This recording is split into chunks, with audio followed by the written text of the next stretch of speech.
Bueno, empecemos.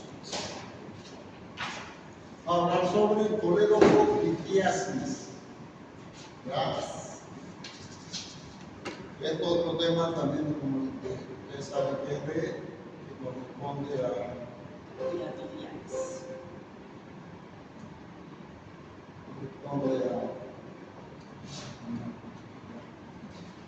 entonces, ¿cómo definimos la coledoclitiasis? La función de la vía biliar por un cálculo a nivel de coledo, o uno o varios cálculos, o la presencia de cálculo a nivel de coledo, ¿ya?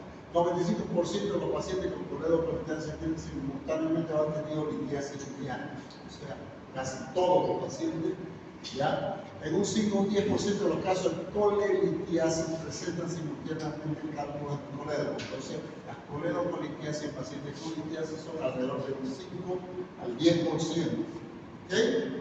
Estudios de autopsia han demostrado que esta asociación va en aumento con la edad, alcanzando hasta un 20% en litiasis con mayores de 60 años. ¿Okay? La fisiopatología de los cálculos coledos, ¿cómo se producen estos cálculos? Los primarios se forman en los productos, generalmente son pigmentarios negro, marrón o anaranjado blanco.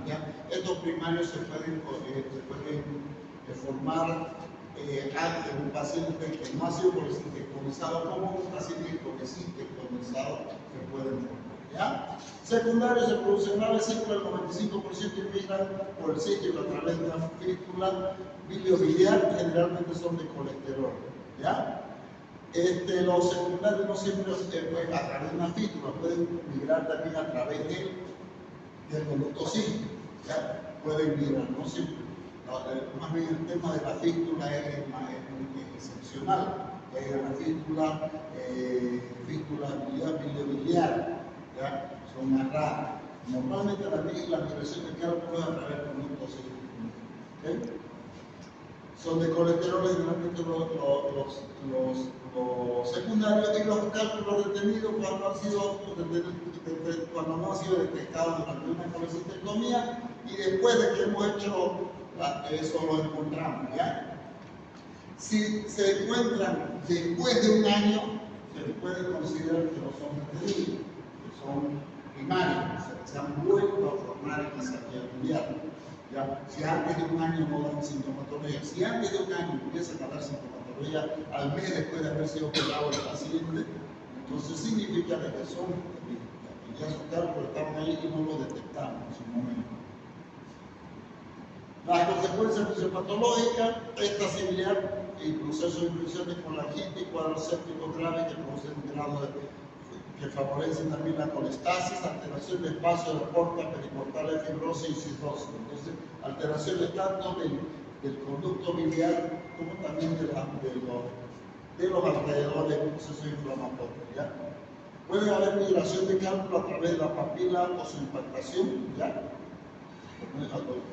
Cuadro de pancreatitis leve, edematosis incluyendo graves necrohemorrágicos. Esta migración de cálculo puede producir este cuadro de pancreatitis. Dentro de la sintomatología, existe una forma asintomática, puede pasar desapercibida durante meses, inclusive años puede permanecer antes de detectarla. Los riesgos de esta forma latente evolucionan silenciosamente hacia una cirrosis biliar secundaria. ¿Por qué? Porque pueden producir episodios de obstrucción, ¿ya? Y de retención, y el paciente no se da cuenta de que hace ictericia. O sea, no se da cuenta que, o se ve que a veces la mayoría no lo percibe muy bien, ya, por esta retención. Entonces, con el tiempo puede llevar a producir una cirrosis biliar.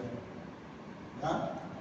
Y la sintomatológica, pues, se va a presentar con un dolor abdominal tipo cólico, porque está produciendo una función, o sea, hay un cólico en hipocondrio derecho o en epigastrio, puede ser.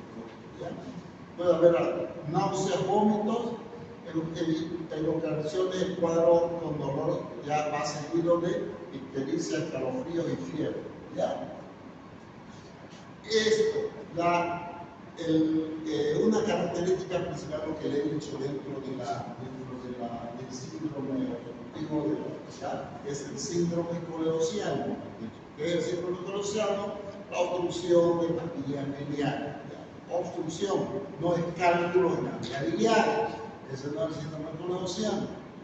La obstrucción de la vía biliar que se caracteriza por ictericia, coluria y acolia. ¿Ya? La obstrucción puede ser por cálculo, puede ser por parásitos, puede ser por tumores. ¿Ya? Cualquier causa que obstruya la vía biliar nos va a producir un síndrome coledosidad.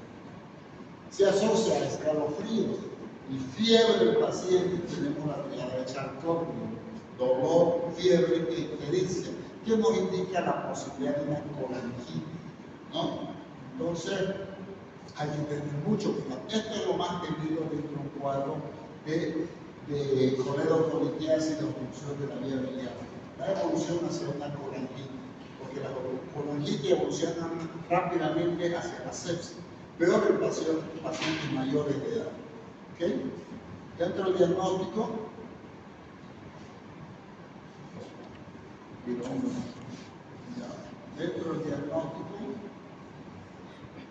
pues tenemos diagnóstico laboratorial, ya que podemos detectar si es que hay un proceso infeccioso con hemograma, como le digo. El laboratorio es importante ver las bilirubinas, ya, donde vamos a ver el patrón característico obstructivo, que son las bilirubinas elevadas a defensa de cuál era. La bilirrubina directa, ¿ya?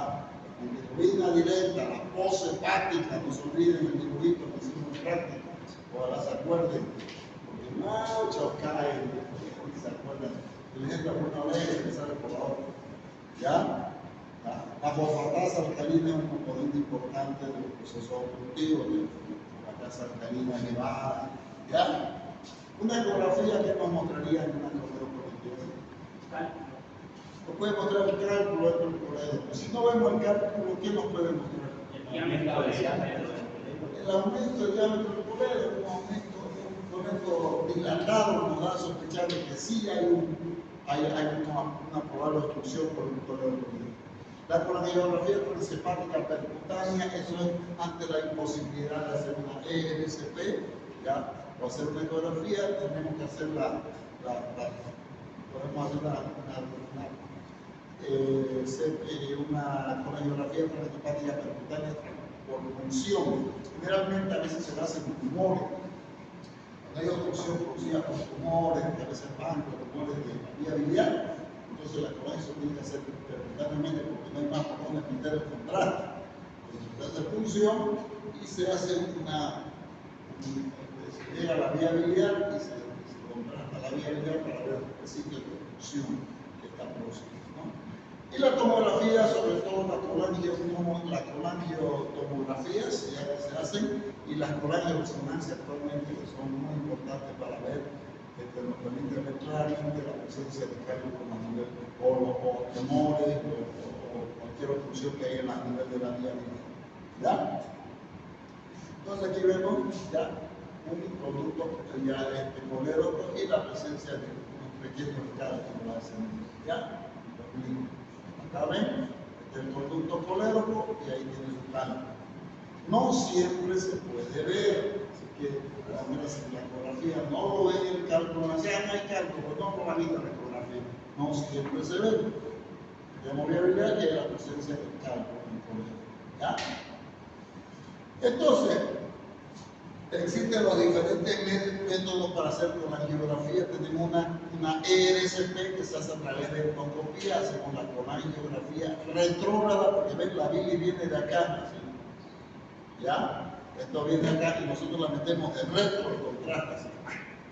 Ya, de retro hacemos la metida de contraste, sacamos por eso se llama colangiopangreatografía retrógrada endoscópica, porque el contraste se pone en contra del flujo biliar. ¿Ya? La colangiografía transhepática percutánea, esta es anterógrada, porque no la pinchamos así la vía biliar, porque metemos un catéter hasta la vía biliar por punción, guiado ya sea por ecografía o tomografía. Una vez llegamos a la vía biliar, vemos que estamos en la vía biliar, ahí metemos el contraste a través de este catéter percutáneo que hemos puesto y se hace la colangiografía es anterógrada, por lo tanto lo metemos en favor de ella. Igualmente sucede con la intraoperatoria, pero intraoperatoria tampoco se hace con agujita, ¿ya? Se hace la colecistectomía y a través del conducto cístico se mete un catétercito, realmente una sonda K33, y a través de eso se hace la colangiografía dentro de la cirugía. Y vemos cómo está ese colédoco. Si hay cálculo del colédoco, tenemos que entrar a abrir el colédoco para retirar. ¿Ya? Entonces son los tipos. Hay una colangiografía también oral, que toma su tiempito, no es tan nítida, por eso que actualmente no se utiliza. Estos son los métodos más utilizados de colangiografía. ¿Ya? Y aquí está la ERCP, como es el conducto colédoco, el conducto pancreático, la ampolla de Batten. La dilatación, la unión de los dos conductos, produce esta dilatación que la ampolla de Batten y esta esfínter de la papila del esfínter biológico, ¿no? Donde está la papila y se hace la papilotomía, ¿ya? Con el papilotomía, que es como una cuerda, ¿ya? Una cuerda que es caliente, quema y lo abre la papila, permitiendo poder drenar mejor la. Y eso es lo que hace la ERCP. ¿Okay? Introduce la ERCP, llegamos ahí a la vía biliar y a través de la vía y hacemos la colangiografía intraoperatoria, a la colangiografía retrógrada y nos sirve, aparte de diagnóstico, como le dije, tratamiento. Por eso es que es el modo estándar de diagnóstico. ¿Ya? Aquí ven una colangiografía, ¿ya? Estamos viendo todos, inclusive la vesícula biliar, ¿ya? Y aquí se ve un contraste parcial de la vesícula biliar, ¿ya?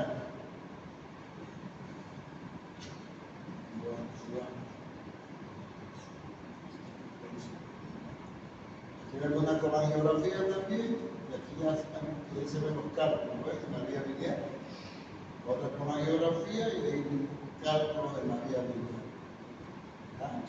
Ya es una ecografía, ya una ultrasonido, una ecografía endoscópica, ¿ya? Donde nos va a mostrar las diferentes estructuras del conducto de Wilson, ya va el colédoco, el conducto de Wilson, ya la cabeza del páncreas, que está cerca del conducto de Wilson, ¿no? Y aquí en el colédoco nos puede mostrar claramente la presencia de cálculo, si estuviese. Manifestaciones clínicas y complicaciones de la coledocolitis. Ahí, colangitis aguda, ¿ya? Paciente con colangitis ascendente, característica la fiebre persistente acompañada de dolor abdominal y ictericia, la triada Richardson. ¿Okay? Leucocitosis, la emergencia es una emergencia quirúrgica. Ese paciente hay que operar, ¿ya? O sea, ¿cuál es el objetivo? Como les dije, es drenar la vía biliar. Hacer que esa bilis que está detenida empiece a fluir. ¿Ya? Síndrome de Minici, ¿ya? Cuando un cálculo impactado en el conducto cístico cuello de la vesícula puede producir obstrucción del hepático común. Síndrome de Minici cuando un cálculo se lo realiza en el cuello de la vesícula y va, como digo, como si pudiese comiéndose el conducto cístico, ¿ya? O si no, se apoya en la vesícula y crea como una fístula entre la vesícula y el colédoco y se va pasando ahí hacia el colédoco y crea los grados, Minici grado 1, Minici grado 2, Minici grado 3, Minici grado 4, porque totalmente ocupa el espacio entre el colédoco y la vesícula y produce obstrucción completa. ¿Ya? Ese es el síndrome de Minici. La pancreatitis pues es muy frecuente, como le dije, todo paciente que presente problemas biliares y que tenga mucho vómito, nunca descarte una probable pancreatitis aguda, porque es frecuente. Se puede originar la pancreatitis por obstrucción del conducto de Wilson, o no siempre obstrucción, sino por un reflujo de bilis del colédoco hacia el páncreas, porque hay una obstrucción dental. Entonces el conducto de Wilson siempre tiene mayor presión el conducto del colédoco, por eso que nunca refluye bilis al páncreas. Pero cuando hay una obstrucción distal al colédoco, empieza a aumentar la presión del colédoco y puede refluir, superarla al páncreas y refluye al páncreas la bilis. Y las enzimas en presencia de bilis activa. Entonces puede reducir la pancreatitis. ¿Ok?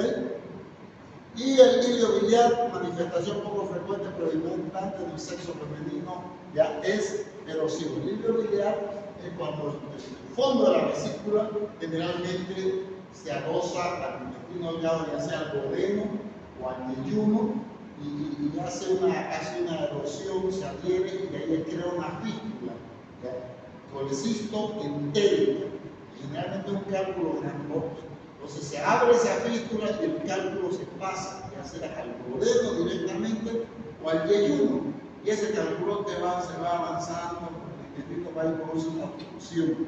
Generalmente en la válvula ileocecal se tranca, porque es un cálculo grande.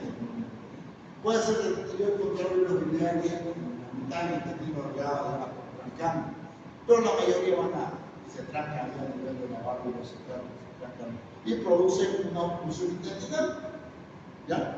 Y es producida por un cálculo, eso se llama iliobiliar, la obstrucción intestinal es producida por un cálculo, ¿ya? El tratamiento, tenemos un tratamiento de sostén, ya, el tratamiento endoscópico, y ante el fracaso del tratamiento endoscópico, pues tenemos un tratamiento quirúrgico, ¿ya?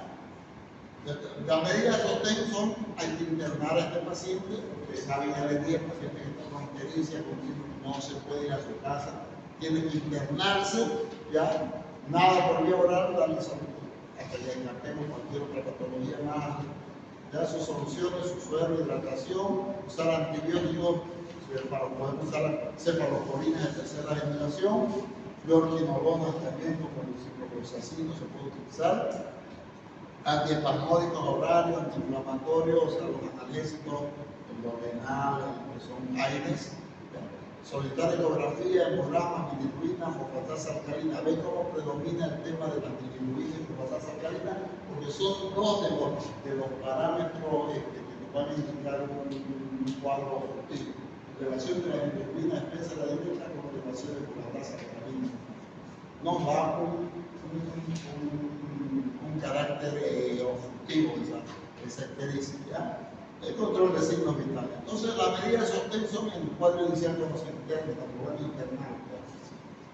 Ese paciente, ustedes demuestran que el paciente tiene ecográficamente, laboratorialmente, que tiene un síndrome obstructivo, va a un tratamiento. ¿Qué van a hacer con el paciente? ¿Qué van a hacer con su paciente?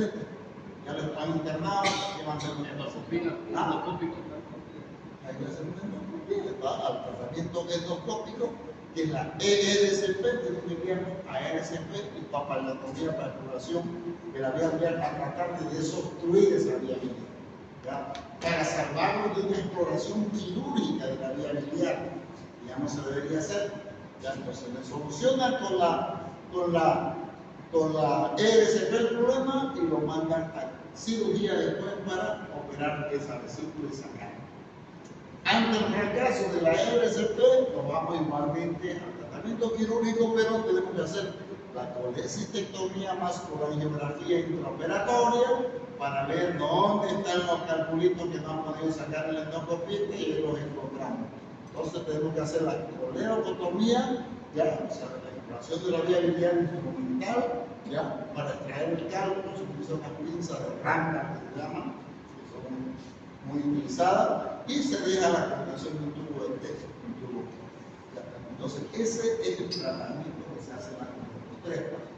Medidas de sostén, la internación del paciente con su protección antibiótica, su analgésico y su hidratación de su paciente.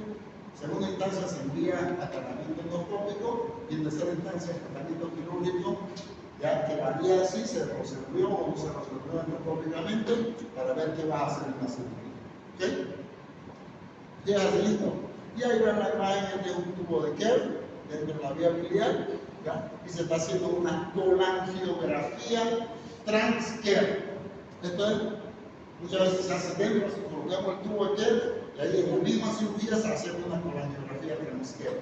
Y vemos que la vía biliar se llene y que no haya quedado ningún cálculo.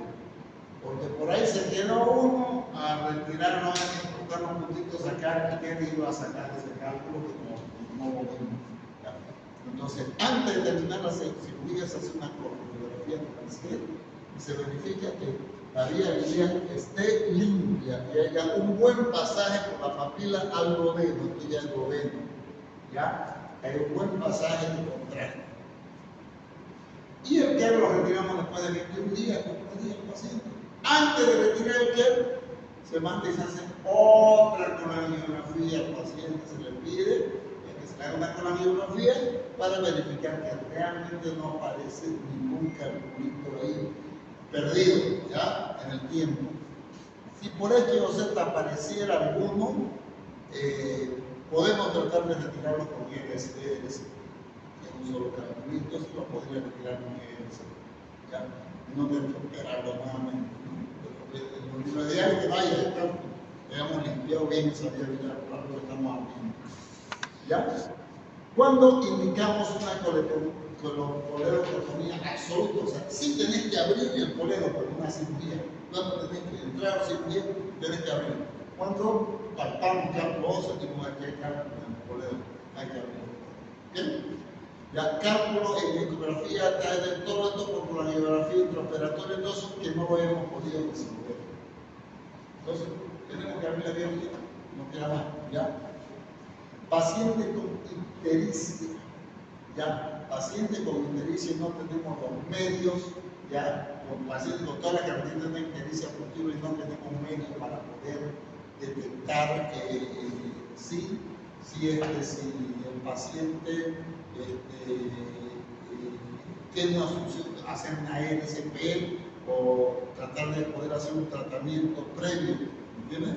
Directamente tenemos que ir a la cirugía, el paciente tiene ictericia positiva, tiene una dilatación de coledo tomográficamente, tenemos la sospecha que es una coledocolitiasis, tenemos que ir a la no tenemos otro medio de poder hacer, no tenemos cómo hacer una RCP, una colangiografía, una ECO, ¿ya?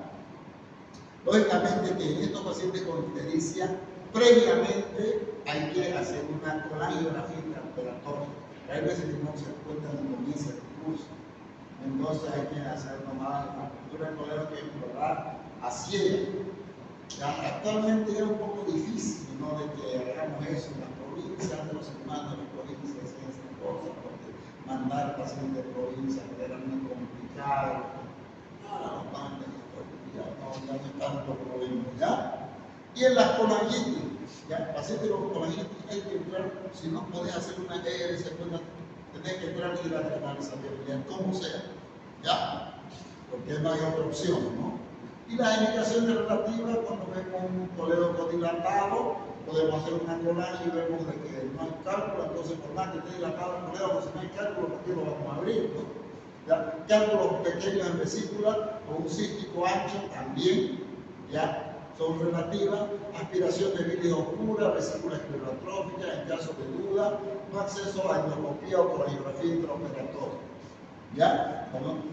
Entonces, lo ideal en todos estos casos aquí de indicación de colecistectomía relativa, siempre se indica colangiografía intraoperatoria en estos casos pacientes. ¿Okay?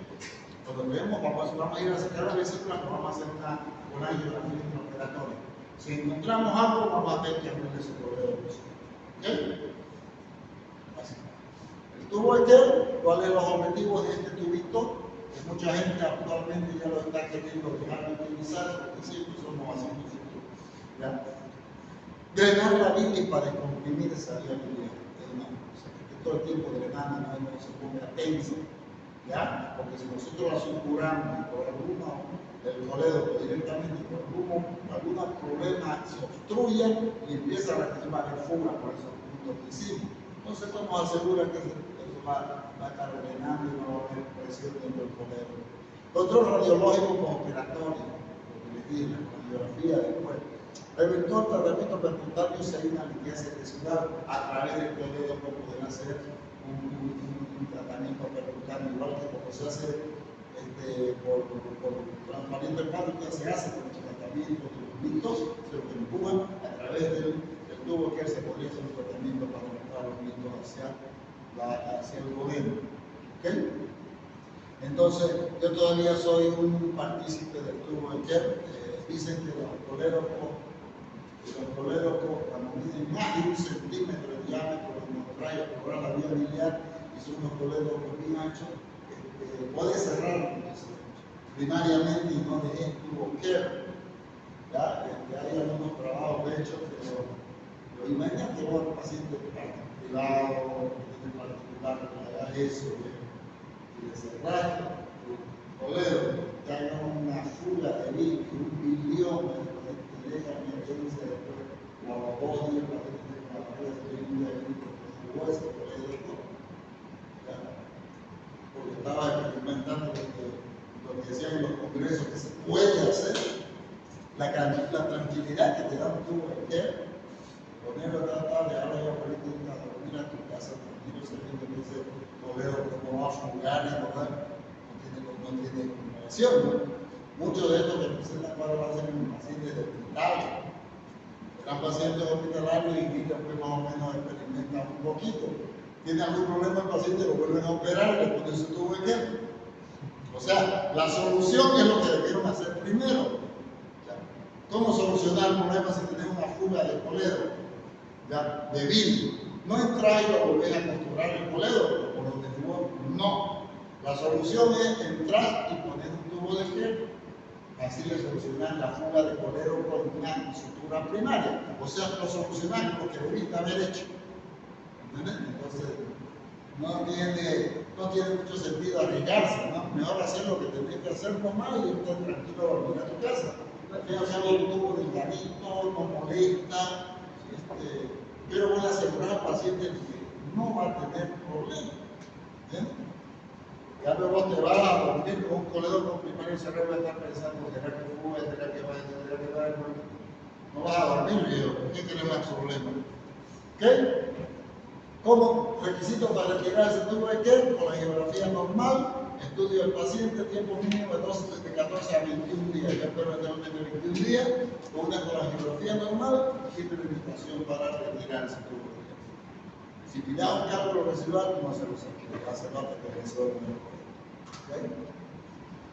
Ya, y aquí vamos a la extracción de la dormia que va al colero, que esta es la dormia con una canastilla así, que se abre, así, de izquierda. Ya, entonces al cerrarlo, atrapa el fiato y lo retira. ¿Ya? A través de la papiloscopía, lógicamente, que se ha hecho, ¿no? Entonces el papilótomo se corta y se va cortando la pupila. Y se va abriendo y se puede ir extrayendo cálculos. ¿Ya? Cantidades abundantes de cálculos. ¿Ya? Y por último, la colangitis, con la infección bacteriana del árbol biliar y la colonización bacteriana de la bilis, ¿no? ¿Ya? La etiología debido a enfermedades concomitantes como ser litiasis un 70%, ¿ya? Parasitosis, estenosis, quiste, colero, enfermedad de Caroli, colangitis esclerosante, tumores son las principales causas de la colangitis, ¿ya? O por alteraciones directas o indirectas diagnósticas o terapéuticas sobre el hígado a la vía biliar. Cualquier procedimiento que hacemos a veces sobre la vía biliar, podemos contaminar esa vía biliar y producir una colangitis. Puede haber supurada o no supurada si la bilis de la vía biliar está contaminada o es purulenta. Los gérmenes más frecuentes involucrados son la Escherichia coli, 50%, Klebsiella, Streptococcus faecalis, Enterobacter, Pseudomonas, Bacteroides y Proctrium. Entonces, no siempre si vemos pus ya en la vía biliar significa que si vemos que sale una bilis oscura, no significa que no sea una colangitis. Solamente que es una colangitis no supurada. No ha hecho pus. Cuando extraemos pus de la vía biliar, hacemos una colangitis supurada. ¿Qué? Doctor, una pregunta. ¿Cuándo sospechamos que el paciente tiene una colangitis o hay a laboratorio específico? O sea, para sospechar una colangitis, ¿qué se ayuda? El paciente está no lo ha diagnosticado, está con síndrome químico, está con patrón constructivo, colero poliatado, o sea que está con una colero poliatado, si vas a hacer una RCP ese paciente, que está internado. Y cuando está internado empieza a hacer pico febril el paciente.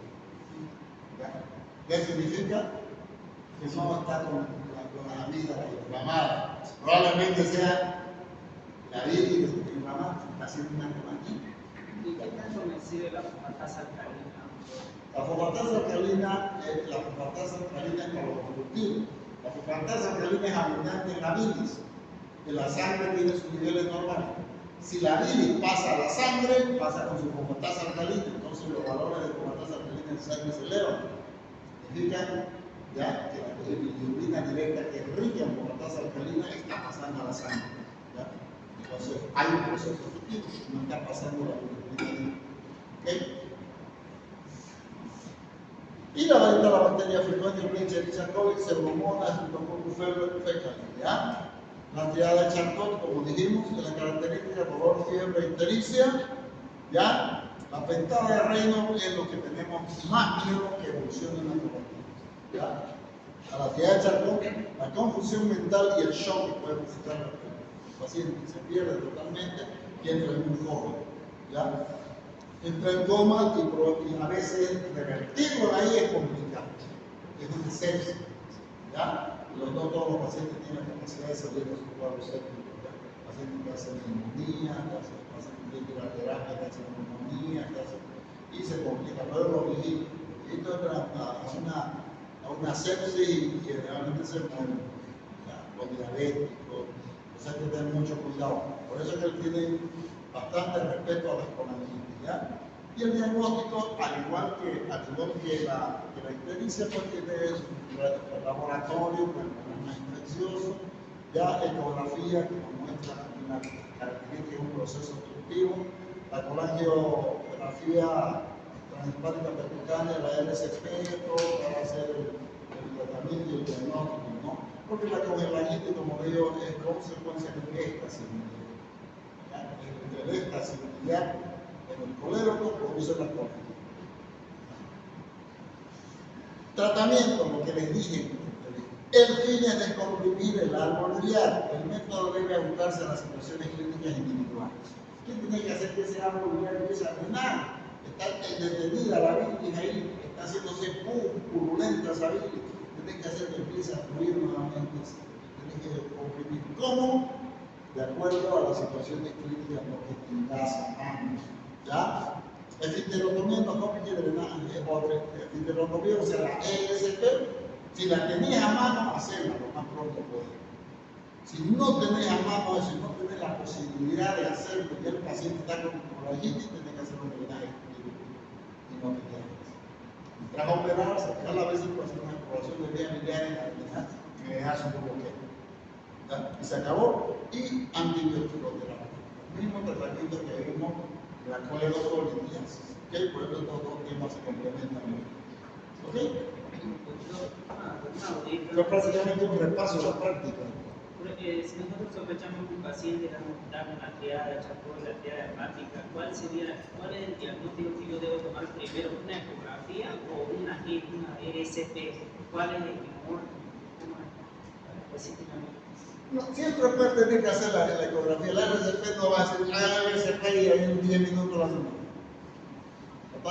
Todos los pacientes biliares tienen que hacer una ecografía, lo hemos dicho en práctica, ¿no? ¿Qué van a hacer con su paciente? ¿Qué le van a pedir detrás? Una ecografía abdominal. ¿Ya? ¿Por qué? Porque tenés que ver la vesícula con piedra, tenés que ver cómo está el colédoco, cómo está el páncreas, todo eso. La ecografía la hace en 15 minutos. ¿Ya? Ese paciente se va a internar. O sea, la RCP no la va a hacer inmediatamente. La RCP necesitas programar al paciente. Si tenés en tu hospital un buen receptista, nosotros tenemos en la tarde el doctor, ¿cómo se llama? Luisaga, que es el que nos hace la RCP. Luisaga le decía a los pacientes la programa para el otro día. Si el paciente está con todas las condiciones de hacerse la RCP, no las hacen de emergencia. Tiene que ser mucha emergencia el paciente así, el paciente está con cordina, hay que hacerle ya, para que el médico, bueno, la haga, ¿no? Los hospitales siempre es más prioritera la cosa. También si lo llevas a una parte privada, sí, porque se lo lleva allá a Rivero, puedo mandar al paciente ese ratito, se lo hace a Rivero, ¿no? Peor si es una colangitis, ¿no? De mucha pena también lo mismo la tiene que hacer. ¿Ya? Pero la ecografía es fundamental porque es un procedimiento que hace en un ratito. O sea, no necesita ningún procedimiento, nada extra. Hacer una ecografía abdominal.